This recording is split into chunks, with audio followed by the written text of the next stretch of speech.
خود علامہ امینی، علامہ عبد الحسین امینی جنہوں نے کتاب الغدیر لکھی ہے، ان کے بیٹے ہیں ڈاکٹر محمد ہادی امینی. اب تو خیر ان کا بھی انتقال ہو گیا ہے چند سال پہلے، جامعہ الازہر میں پڑھاتے بھی تھے.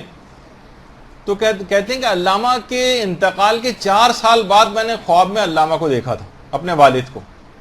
1394 ہجری میں شب جمعہ تھی اور فجر کے قریب مجھے خواب میں علامہ نظر آئے تھے. بے انتہا خوش تھے. میں نے ان سے پوچھا کہ آپ کی خوشی کی وجہ کیا ہے؟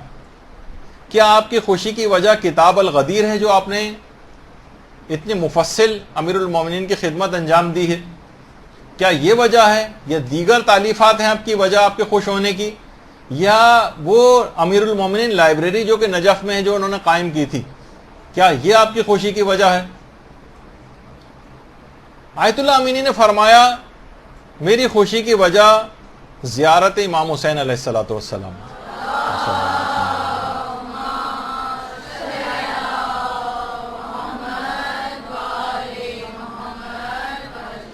ان کے بیٹے نے کہا کہ اس زمانے میں حالات صحیح بھی نہیں تھے. کہا کہ بابا آپ کو تو پتہ ہے کہ حالات کتنے خراب ہیں، ہم زیارت امام حسین کے لیے تو وہاں پر نہیں جا سکتے بار بار.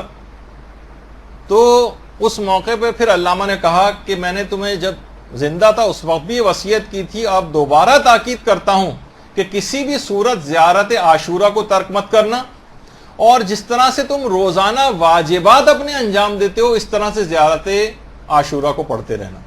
جس طریقے سے تم روزانہ کی بنیاد پر واجبات کو انجام دیتے. دیکھیے ہمارے علماء اتنے حساس رہے ہیں، خاص طور پر زیارت عاشورہ کی آج کل ظالموں کی نابودی کی نیت سے پڑھنا.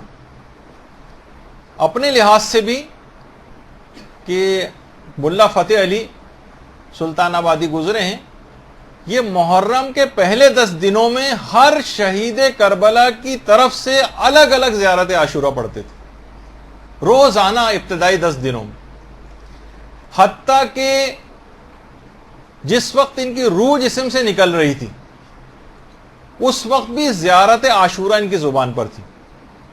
یہی وجہ ہے کہ شیخ محمد حسین غروی اصفہانی کمپانی ایک ہمارے ایک عالم گزرے ہیں، اور مسلسل فقہ اور اصول کے اندر تو ان کی ظاہر کتابیں اور خدمات تھیں، لیکن مسلسل زیارت عاشورہ کو پڑھنے کے اتنے عادی تھے کہ ان کی خاص دعا تھی کہ پروردگار میرا جو جس وقت انتقال ہو تو میری زبان پر آخری کلمات زیارت عاشورہ کے ہوں.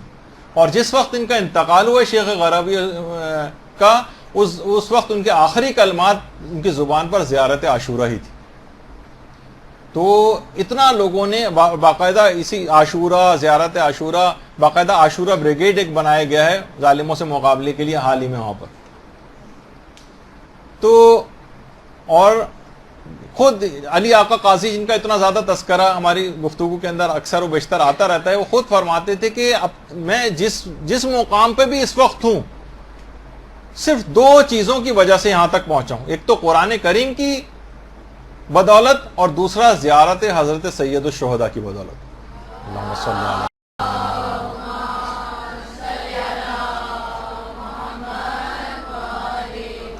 جو مقام بھی مجھے حاصل ہوا ہے ان 2 چیزوں کی وجہ سے حاصل ہوا.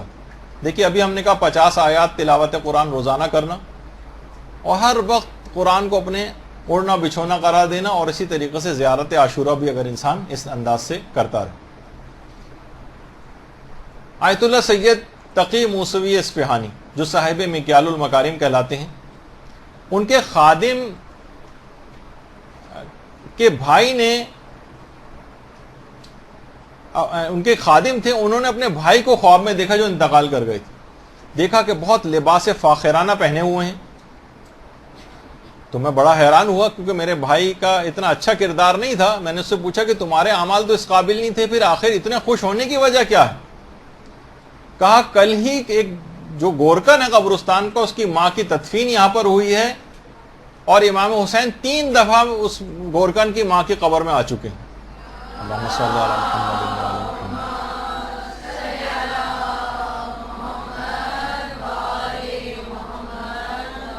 اور اطراف کی جتنی بھی قبریں ہیں، اس گورکن کی ماں کی اطراف کی جتنی بھی قبریں ہیں، ان سب کو امام حسین کی طرف سے لباس فاخرہ عطا کیا گیا.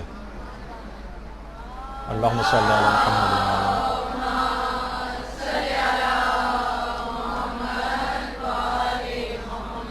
تقی موسوی اصفہانی کے جو خادم تھے اسی وقت کہہ رہے ہیں میں نیند سے بیدار ہوا اور فوراً اٹھ کر گورکن کے گھر گیا جس کی ماں کا انتقال ہوا تھا. تو میں نے اس سے یہ پوچھا کہ آخر تمہاری والدہ کون سے ایسے اعمال انجام دیتی تھی؟ کہا کہ اور تو کوئی مجھے خاص پتہ نہیں، البتہ زیارت عاشورہ روزانہ پابندی کے ساتھ پڑھا کرتی تھی. اور ایسا ہی عمل ہے زیارت عاشورہ کا پڑھنا کہ آیت اللہ بہجت یہ فرماتے تھے کہ زیارت عاشورہ پڑھنے والے کا سلام براہ راست امام حسین علیہ السلام تک کسی واسطے اور حجاب کے بغیر پہنچ جاتا ہے.